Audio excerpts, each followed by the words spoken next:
Alors, tu vas te repentir ou pas? C'est la question que je te pose. Tu écoutes la parole de Dieu jour et nuit. Tu vois des choses. Tu le sais, tu écoutes la parole, des choses qu'on publie. Tu écoutes, tu suis, mais tu ne te répands pas. Est-ce que ce n'est pas la confirmation de ce que je suis en train de lire dans Ésaïe 6, du verset 8 à 16, à 8 à 13? Donc, je veux que tu écoutes et tu comprends. Mais si tu écoutes tous les jours et que tu n'arrives pas à comprendre, c'est que tu as reçu l'endoucement du Seigneur. Ça, c'est une preuve déjà. Parce qu'un vrai enfant de Dieu, tu partages la parole, automatiquement il comprend et puis il met en pratique, il se répand des trucs. Mais si une personne réécoute la parole de Dieu, n'arrive pas à comprendre des trucs comme ça, c'est pour lui, c'est une personne qui a reçu l'aveuglement de Dieu. Il a reçu, le Seigneur l'a aveuglé, le Seigneur l'a endurci. Le Seigneur lui-même qui a endurci. Même les sorciers sont endurcis par Dieu. Oui, peut-être, mais on va découvrir aussi.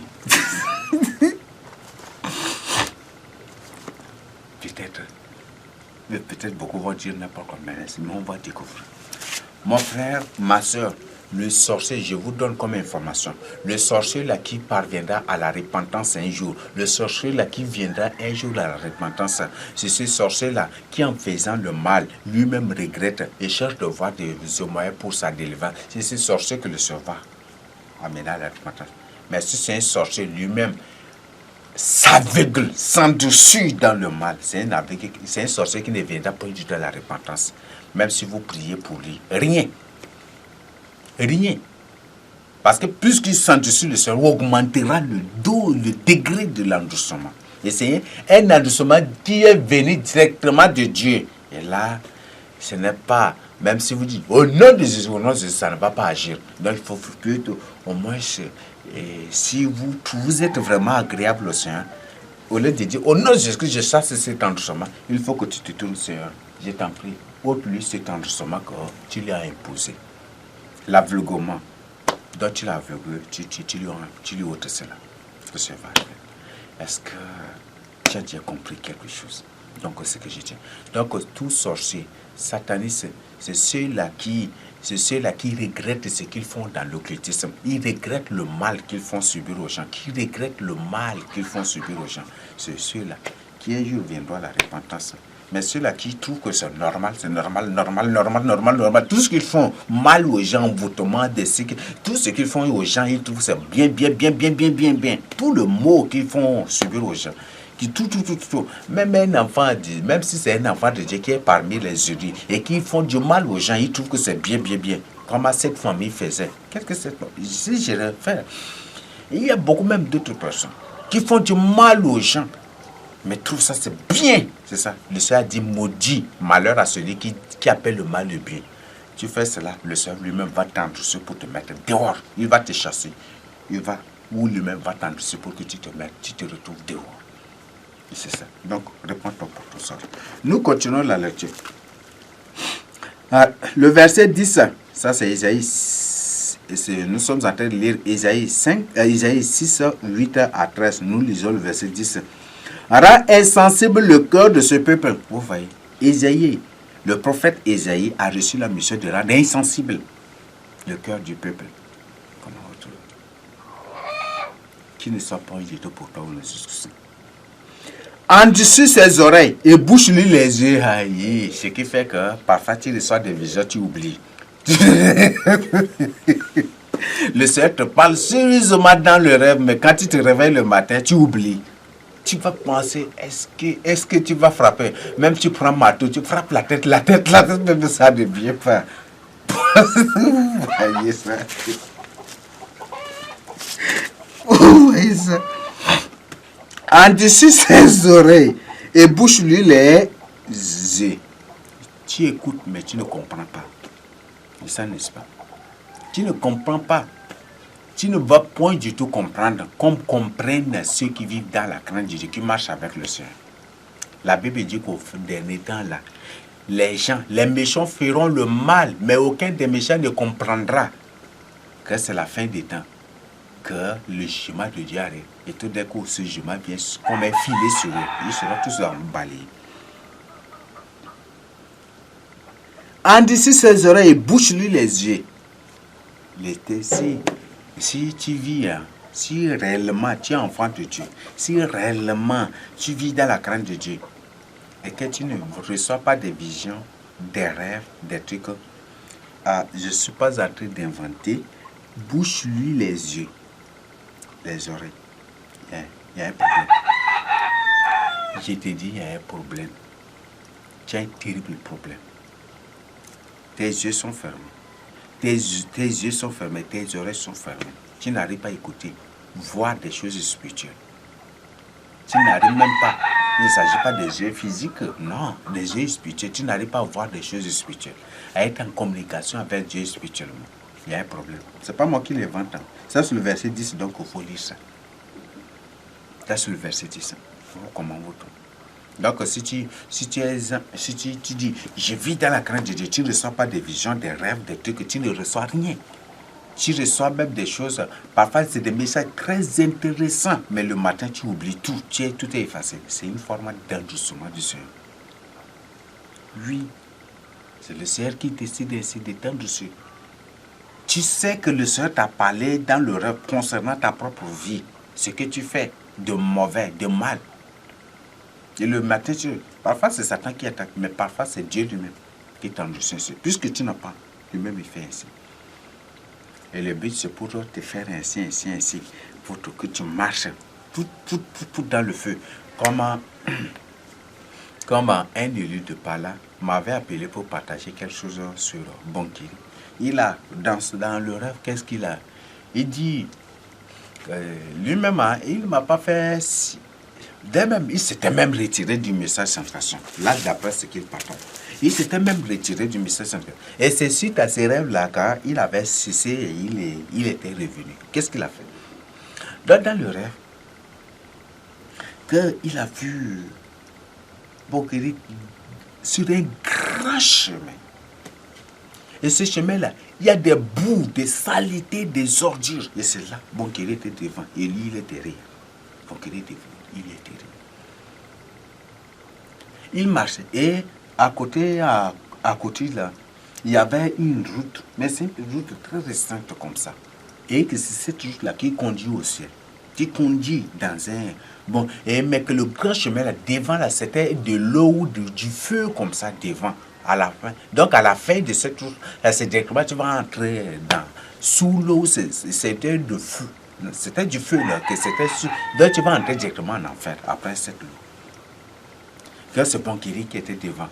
Donc il dit, il venait, il voulait prendre. Et que le petit chemin là, c'est moi qui étais sur le petit chemin. Donc ça conduit auprès de Dieu. Que c'est un bon chemin.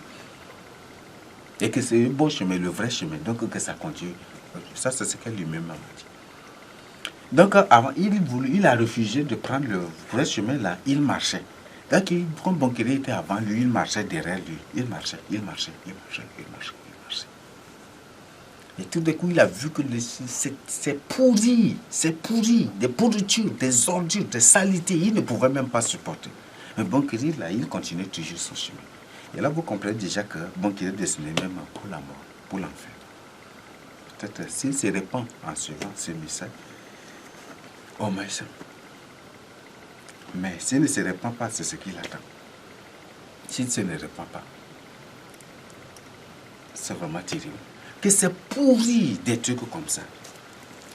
Ils ont des trucs qu'ils ne pouvaient même pas supporter. Il y avait des poursuites de saleté partout. C'est un grand chemin.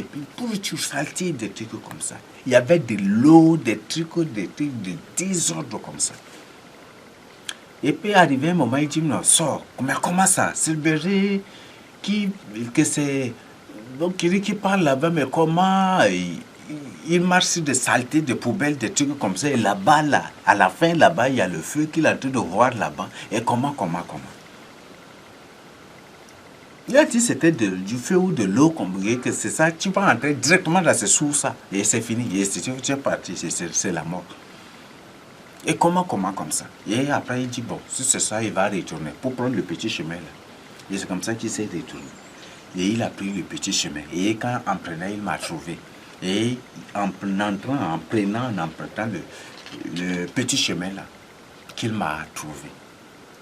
Et puis, on a continué avec lui. Ça, il ne m'a pas fait ça même. C'est 2 mois, c'est 2 mois ou 3 mois après, d'abord, il m'a appelé pour partager ça avec moi. Et en confessant des péchés, des choses qu'il a faites. C'est vraiment terrible. Donc, il y a des gens terribles aujourd'hui. C'est que, il y a des choses, mes frères et sœurs, vous là qui suivez ces gens, cette famille, je l'ai dit, il y a de ceux-là qui ont scandalisé, il y a de ceux-là qui ont retenu même leurs esclaves. Imaginez, une personne te dit que tel serviteur, c'est... Bon, je vous donne l'histoire d'un... Il y a un qui avait pris des choses. Il avait écouté leurs mensonges souvent. Il avait pris des choses pour des trucs. Il avait pris des choses. Le frère, un jour, c'était, je ne sais pas, j'ai oublié le jour. Là, j'étais resté, j'avais senti la pression de l'appeler. Je dis, mais comment? Cette personne d'elle-même, c'est pas, il est la personne, c'est même rallié déjà avec eux depuis, ne font point du tout signe des trucs comme ça, des trucs. Je ne voulais pas, mais la pression était forte. J'ai pris le téléphone, j'appelle directement là. J'ai appelé la personne. Quand j'appelle, il a décroché, il dit, qui? J'ai dit, c'est moi. Et il me dit, je lui ai dit, comment maintenant tu marches avec le Seigneur Jésus-Christ? Il ne voulait pas me répondre. J'ai insisté, j'ai dit, comment maintenant tu marches avec le Seigneur? Or, entre-temps là, il était avec des choses qu'il a pris chez les marabouts. Le marabout, il avait pris des choses, des trucs. Il avait ça en main. Je ne savais même pas, j'étais la pression de ce jeu. Et directement, est-ce que j'ai dit, est-ce que si tu meurs aujourd'hui sur le champ, est-ce que tu seras sauvé? J'ai insisté. Il dit qu'il n'est pas sûr. Et j'ai dit, qu'est-ce qui t'empêche? Et qu'est-ce qui te fait croire que tu n'es pas sûr? Qu'est-ce qui t'empêchera d'entrer dans le rond? Il dit, on a fait des partages. Il dit, voilà que ils ont raconté ils ont raconté tel mensonge et ils ont appelé leurs parents pour les exciter contre eux. C'est ça la stratégie de cette famille. Et toujours ils excitent les parents. C'est toujours tes parents. Soit ta mère, soit ton père, et c'est ça, hein, c'est comme ça que c'est à travers eux. Donc voilà, ils ont fait cela et ils ont raconté. Et comme maintenant, même il s'est retiré du message, mais qu'actuellement là, il a pris quelque chose, c'est un marabout. Et qu'il a ça en main pour appliquer, pour utiliser, que moi je l'ai appelé. Il sait que c'est Dieu. Là j'ai dit, répands-toi pour ton salut, il faut brûler ça. Il dit, mais qu'il a peur, qu'il a ça là entre ses mains, il a peur. J'ai dit non. Va brûler. Et en allant pour brûler, je vais être en prière ici. Le frère a fait de confession. Dès le moment où le frère a fait la confession, directement, eux, ils ont senti là-bas. Vous voyez, c'est une preuve, n'est-ce pas, qui sont ne sont pas ces gens, vraiment sont des véritables démons carrément. Surtout celles qui commandent la famille avec les autres. Directement, ils ont appelé là-bas. Pour le menacer, pour l'intimider, vous voyez. Une personne te raconte des choses et tu l'écoutes. Quand tu vis dans le péché, la personne ne te menace pas, tu es tranquille, vous êtes amis.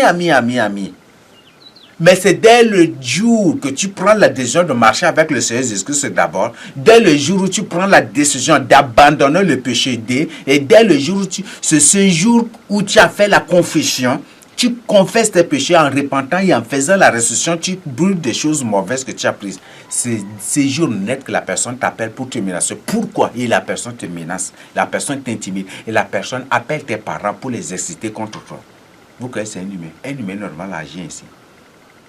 Et de même, son petit frère aussi avait appelé aussi, même cas. Comment vous trouvez? Il y a un problème, n'est-ce pas? Beaucoup de problèmes. Beaucoup de problèmes. Et après, le prêtre m'a appelé pour se prendre. Voilà que dès qu'il a fait la confession de trucs, ils ont appelé partout. Maintenant, la relation, même avec ses parents, mais là, ça ne tient pas. Ils ont excité tous les parents déjà contre moi. Comment vous trouvez?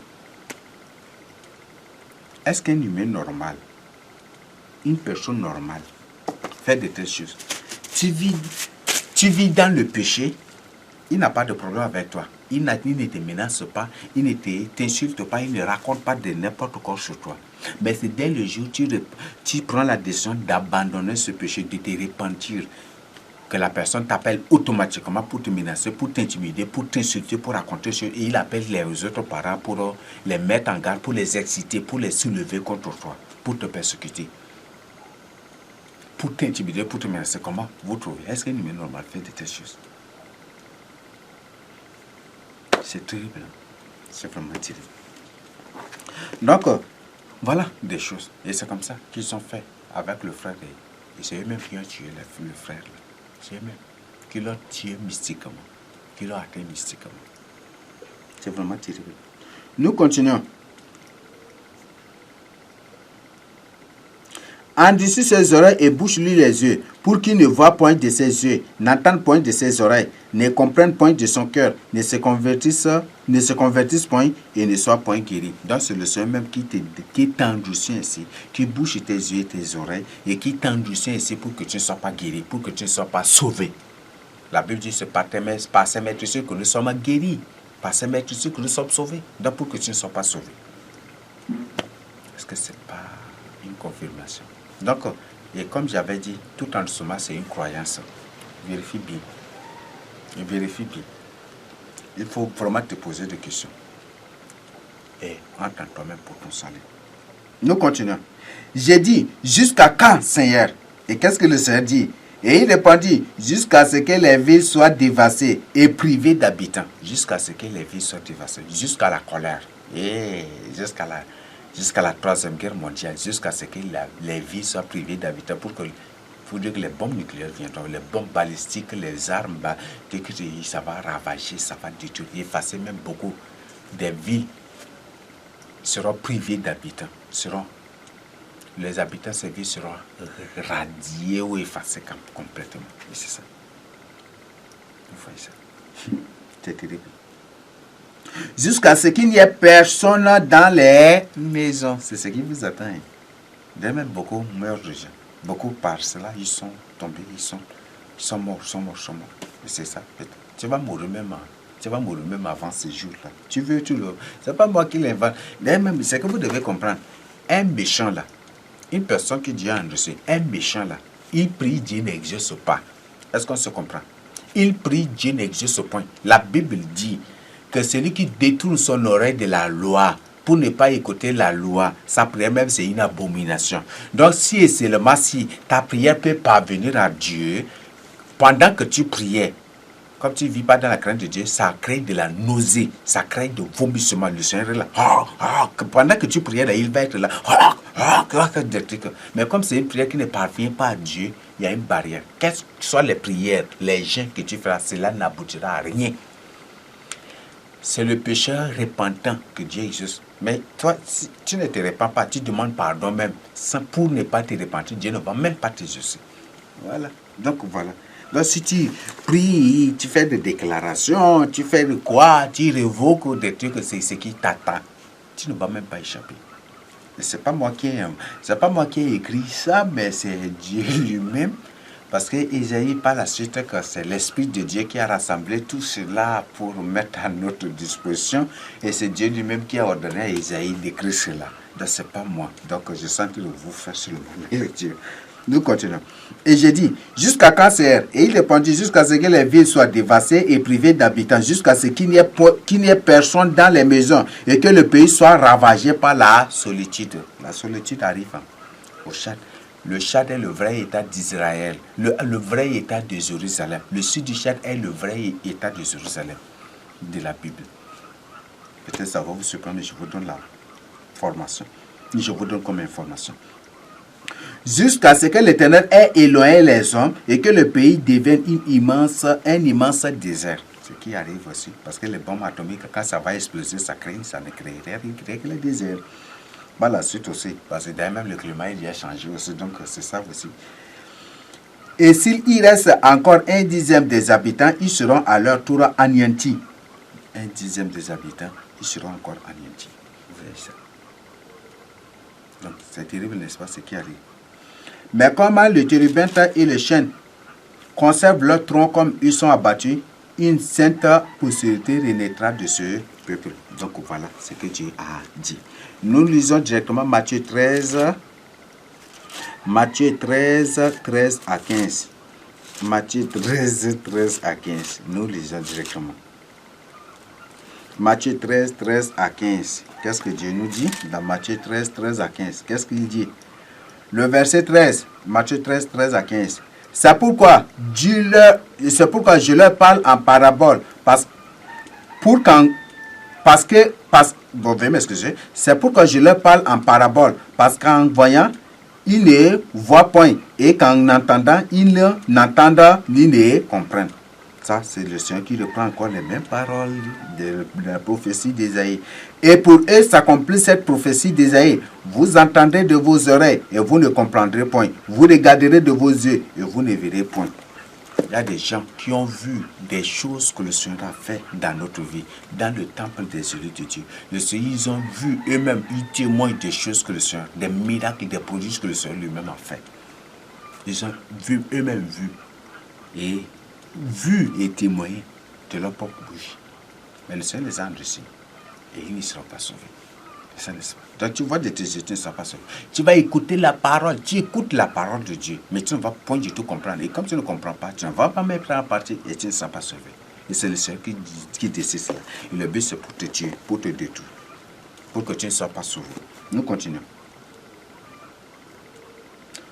Et pour eux s'accomplit cette prophétie d'Ésaïe. Vous entendez de vos oreilles et vous ne comprendrez point. Vous regarderez de vos yeux et vous ne verrez point.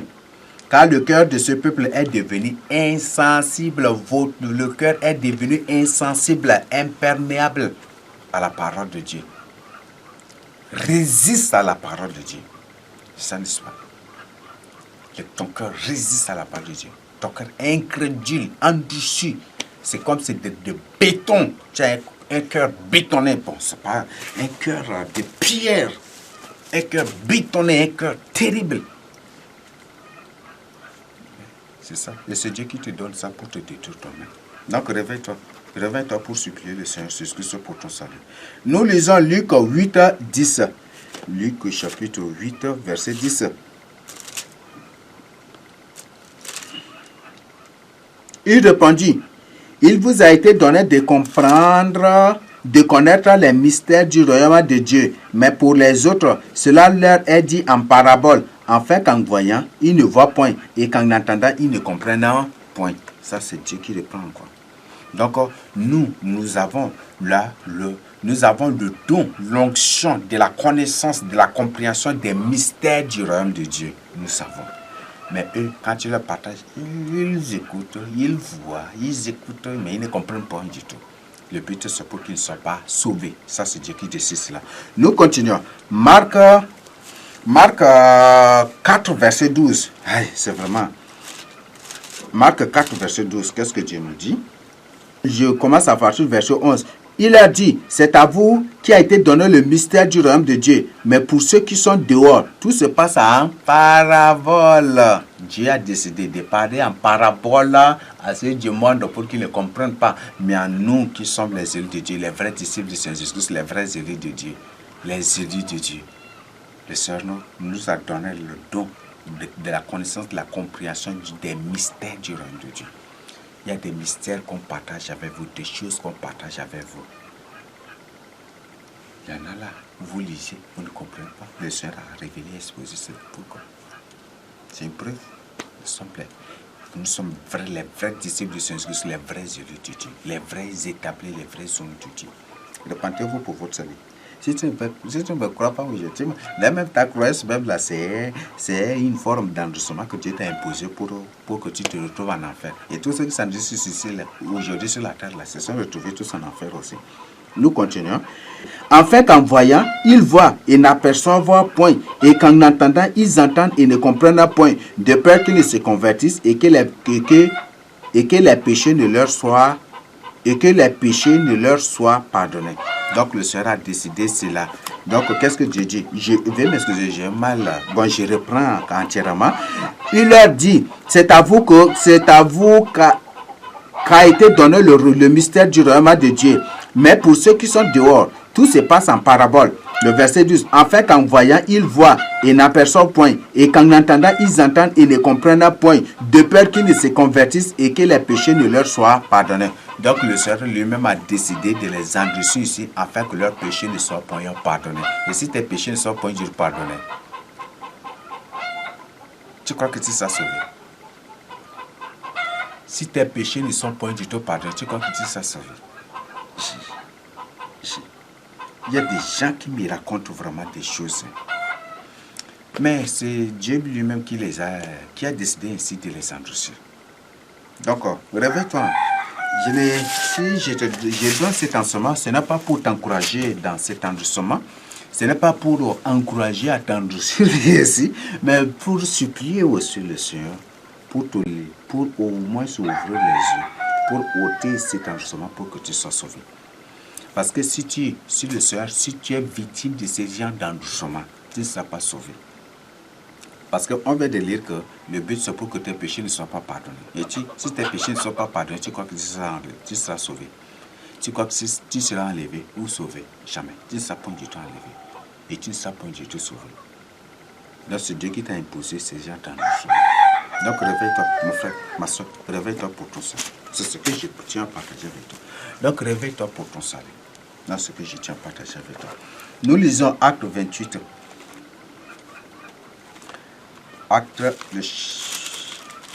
Acte 28, verset 25 à 27. Qu'est-ce que la parole de Dieu dit? Comme il se retirait en désaccord, Paul n'ajouta que ces mots. C'est avec raison que le Saint-Esprit parlant à vos pères par le prophète Isaïe a dit, va vers ce peuple-là et dit, vous entendez de vos oreilles et vous ne comprendrez point. Vous entendez de vos oreilles, mais vous ne comprendrez point. Vous regarderez de vos yeux et vous ne verrez point. Vous ne verrez point du tout. Car le cœur de ce peuple est devenu insensible, imperméable à la parole de Dieu, imperméable à la crainte de Dieu, imperméable à la vérité. Ils ont endurci leurs oreilles et ils ont fermé leurs yeux. Ils ont endurci leurs oreilles et ils ont fermé leurs yeux. Nous continuons. De peur qu'ils ne voient de leurs yeux, qu'ils n'entendent de leurs oreilles, qu'ils ne comprennent de leur cœur, qu'ils ne se convertissent et que je ne les guérisse. Vous voyez ça? Et que je ne les guérisse. Voilà. Donc, voilà. Donc, c'est pour dire que le Seigneur lui-même qui a décidé de t'endurcir ainsi, qui t'a imposé ce enseignement. Nous allons lire, il y a beaucoup encore d'autres choses. Nous allons lire, vous allez vraiment comprendre des choses aussi. Donc, c'est Dieu lui-même qui a décidé de t'endurcir ainsi pour que tu ne te répandes pas. Lui-même qui a décidé de t'endurcir ainsi, puisque tu n'as pas l'amour de la vérité en toi. Puisque tu n'as pas l'amour de la vérité en toi, tu n'as pas la crainte de Dieu en toi, tu ne cherches que le malheur des autres, tu ne veux pas que des âmes se répandent, tu ne veux pas, toi-même, tu combats ceux-là qui marchent dans la crainte de Dieu, tu ne veux pas que des âmes se répandent, tu es là, tu ne cherches que les choses de ce monde, tu es là, peut-être tu penses à avoir une grande, comme beaucoup aujourd'hui disent, et jusqu'aujourd'hui, c'est vraiment terriblement terrible. Terriblement bon, comme ils sont dans l'occultisme et possédés, et Dieu lui-même leur a laissé endurcir ici. C'est vraiment terrible. Mes frères, c'est ça. Il y a des ceux-là qui veulent, même il y a certains même qui témoignent que voilà, qu'on leur a fait des promesses de billets d'avion, de billets de ceci pour aller au Togo, là-bas, et puis ils pensent à être dans des grands ciels. Et c'est ça leur paradis. Vous savez, ceux qui ne sont pas sauvés, là, leur paradis, c'est sur la terre. C'est pour ça qu'ils ne courent que derrière les choses de ce monde-là. Parce qu'une personne, là, une personne qui cherche véritablement son salut, il sait que cette terre, ce n'est pas le paradis, mais le paradis est au ciel, est auprès de Dieu. Le paradis est en Christ. Donc c'est ça. Donc il ne pense même pas aux choses de ce monde. Il ne pense, il ne réfléchit pas du tout. Si Dieu lui donne, il prend avec joie. Si Dieu lui refuse, il rend aussi des actions de grâce. Quand Dieu avait beaucoup donné à Job et qu'en un instant, il a tout retiré. Job a dit, l'Éternel l'a donné, l'Éternel a repris, que ton nom soit glorifié, que son nom soit loué. C'est ça, n'est-ce pas? Est-ce qu'il a dit, oh Dieu, pourquoi ça? Est-ce qu'il a dit cela? Donc, pour dire que ceux qui ne sont pas sauvés là, des gens qui ne seront pas du tout sauvés là, c'est la terre qui est leur paradis. C'est une information capitale. C'est la terre là qui est leur paradis. Donc, c'est ça. C'est la terre là qui est leur paradis. Et si Dieu tarde seulement dans l'accomplissement de sa parole, si Dieu tarde, là, je parle au contexte de la sortie de l'Exode ou de la sortie de nos pères de l'Égypte. Quand ils étaient sortis de l'Égypte, et plus le temps passait, plus, et que par la suite, là, le Seigneur les frappait des trucs plus. Et par la suite, le Seigneur les conduisait bien. Après, il les fait des tours encore. Ils partaient très loin. Et après, le Seigneur les a fait partir. Bon, ça a été un scandale pour beaucoup. Comme leur paradis c'est terrestre, ils savent qu'ils ne sont pas sauvés et que leur paradis c'est terrestre. Et c'est comme ça.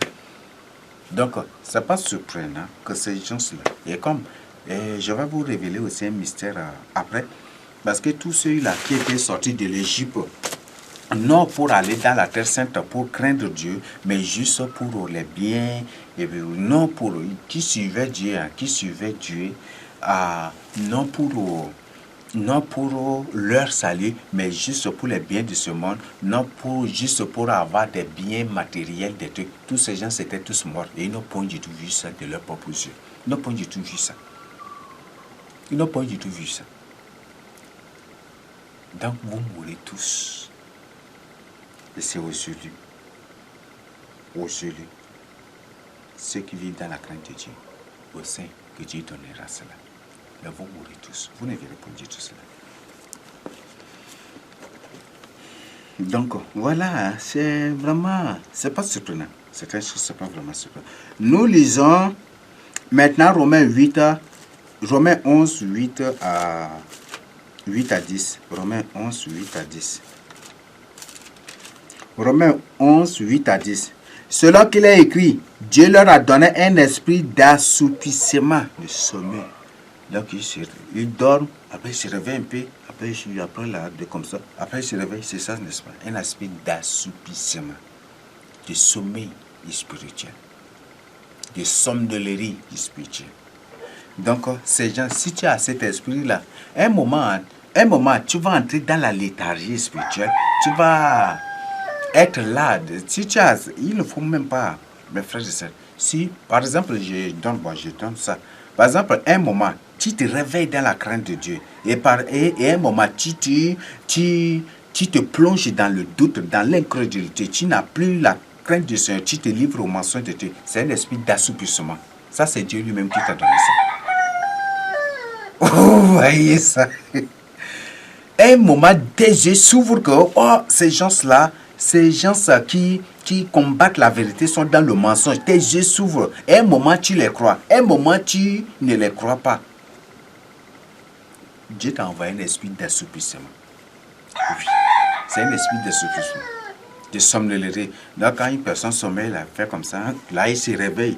Il va voir après, là, c'est comme ça, c'est assoupissement. Après, tu dors, après, tu te réveilles un peu, après, et c'est ça, n'est-ce pas? C'est ça aussi la vie quotidienne spirituelle de beaucoup de gens, que vous les croyez comme des enfants de Dieu. C'est comme ça, c'est ça. Donc, si tu as reçu, c'est bon, ça, mes sujets, c'est pas pour me moquer ou des trucs. Mais si tu as reçu ce don-là, il faut briser cela, parce que ça, c'est pas un don. C'est de la malédiction. C'est Dieu qui t'a imposé cela pour te détruire. Donc, toi-même, tu es là. On partage la vérité avec toi. Tu crois que c'est la vérité. Mais après un moment, tu restes, tu ne crois plus que c'est la vérité. Après, tu crois que c'est la vérité. Un moment, tu ne crois plus que c'est la vérité. Des visions qu'on partage, tu crois que c'est la vérité. Un moment, tu ne crois plus que c'est la vérité. C'est un esprit d'assoupissement que Dieu t'a donné. Donc, tu es parmi aussi les gens endurcis par Dieu lui-même. Mais dans ça, donc cet esprit d'assouplissement, c'est une autre forme aussi. C'est une autre forme aussi d'endoucement que Dieu t'a donné. Donc, un moment, tu crois que c'est la vérité. Un moment, tu ne crois pas que c'est la vérité. Un moment, tu crois à ceux qui nous accusent. Un moment, tu ne crois pas à ceux qui nous accusent. Un moment, tu crois que telle personne c'est un sorcier. Un moment, tu ne crois pas que c'est un esprit d'assoupissement. Tu crois que telle personne c'est un démon. Et après, tu ne crois pas que c'est un esprit d'assoupissement que Dieu t'a envoyé. Est-ce que tu ne vis pas dans ça?